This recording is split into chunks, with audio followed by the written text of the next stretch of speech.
on to the next section, then Bhagwan is going to talk about the austerities of the body, speech, and mind. And the threefold austerities, again, related to the three gunas. So, first of all, the worship of the gods, the twice born, the teachers, the wise, purity, straightforwardness, celibacy, non injury, these are called the austerities of the body. So, what do we mean by the austerities? Austerity really means some kind of discipline. Some discipline which is taken by the body, or it can be taken by the speech, or it can be taken by the mind. And why do we need discipline? Is because a discipline is part and parcel of our spiritual life. Spiritual life without discipline is no spiritual life at all. Because we'll see that discipline means what? Doing things with determination, dedication, devotion. And that discipline requires us to carry this out in a very systematic way, methodical way, in a planned way. And that means that we are doing these austerities in these three areas. One is with regarded to the body, and the other one is speech and the mind. Kaya mansa vacha, which means either through the body or the speech or the mind, we have to still discipline these three elements in order for us to travel on our spiritual pathway. As far as the austerity of the body is concerned, this is really about purity, straightforwardness, celibacy, non injury. These are called the austerities of the body. And then what about speech? Speech which causes no excitement, it is truthful, it is pleasant, it is beneficial, and includes the practice of the and the study of the Vedas.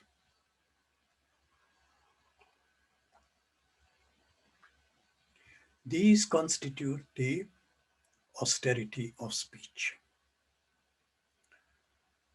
So now you may wonder why this is being brought in.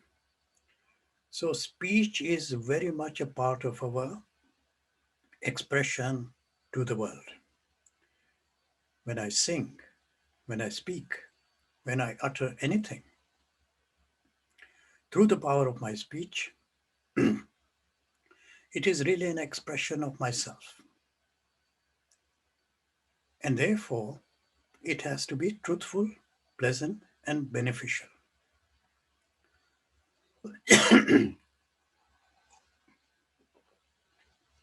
And on the other hand, it should not cause any excitement to anybody. Excitement means, it should not create tension in somebody's mind, whatever I'm saying. Nor should it cause depression. Some people get very sad. You're talking about very sad things, speaking this thing to be very sad. So the speech should be truthful, it should be pleasant, and it should be beneficial to whoever I'm talking to. And the practice of the study of the Vedas. See how again the scriptures are coming back into this way of thinking about discipline and the austerities. And of course, in Sadhana Panchakam, Shankaracharya ji says the first things to start with is the study of the scriptures. Vedo nityam adhiyatam. The scriptures are always to be read. And that read means what? Not only reading, but also reflection. And our speech should be based on the practice and the study of the Vedas. And therefore, the truth way is going to be there.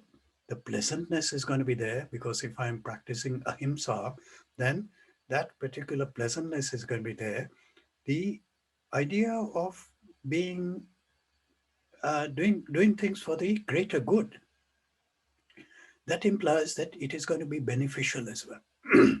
And it's not going to excite people. Remember what Bhagwan was saying earlier, that neither are people disturbed by this person, the seeker, nor is the seeker disturbed by other people. So we don't want to disturb anybody, not to cause excitement by our speech. So austerity of speech is very important for us as seekers of the truth. So careful what you say, in other words. Now, the serenity of the mind, good-heartedness, silence, self-control, purity of nature. These together are called the mental austerity. So what are we doing? We are controlling the body, we are controlling the speech, we are controlling the mind. And in the mind, serenity of the mind is very important. Peacefulness, inner peacefulness, good heartedness, having good emotion, good feelings towards things, silence, silence in the mind, which means the mind is not full of agitation. And this is sattvicness. Sattvicness leads to the calmness of the mind, the centeredness of the mind. It leads to self-control, and this is the purity of nature. And this is very important to take into account mental austerity by cultivating those qualities which Bhagwan has already guided us into. And this gives us this mental austerity, which consists of all these things. So the threefold austerity practiced by steadfast men with utmost faith, desiring no fruit, they are called sattvic. So all the disciplines, steadfast men, which means that it is a determination, it is steadfastness in terms of, established in these practices with the utmost faith. Faith, Shraddha is coming back again, and desiring no fruit for their austerities. In other words, it is done in this kind of selfless manner to attain the highest spiritual goal. This is called the sattvic austerity, and austerity which is done with the object of gaining good reception, honor, worship, hypocrisy, and done with hypocrisy. This is said to be rajasic, unstable, transitory. So austerity, which is done in this kind of way, some people do things which, they want other people to appreciate. Oh, I'm doing this austerity, I'm doing this puja, this, I'm doing this austerity, and so on. They want to have good reception. They want other people to praise them, and they want to be honored. They want to be worshipped themselves. And this is all done for the wrong reason, with the wrong attitude, with the wrong intention behind it. And this is why it is called rajasic. And the austerity which is practiced with self-torture out of some foolish notion for the purpose of destroying another. This is declared to be tamasic. So torture of the body, that, fasting for long periods of time without even understanding what fasting is all about, out of some foolish notion that, control of the body is going to somehow bring, a lot of powers to me, and so on and so on. And these powers I'm going to use to destroy somebody.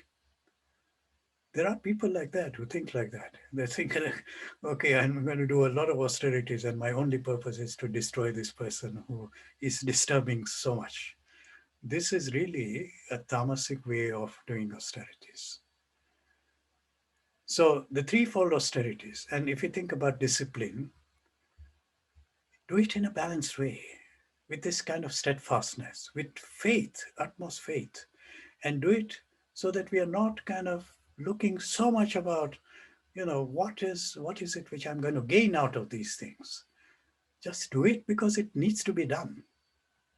Do it with utmost faith, and do it in such a way that it is part and parcel of your day-to-day existence. Because if there is utmost faith, there is no way in which you're going to say, today forget about it, I'm going to start again tomorrow.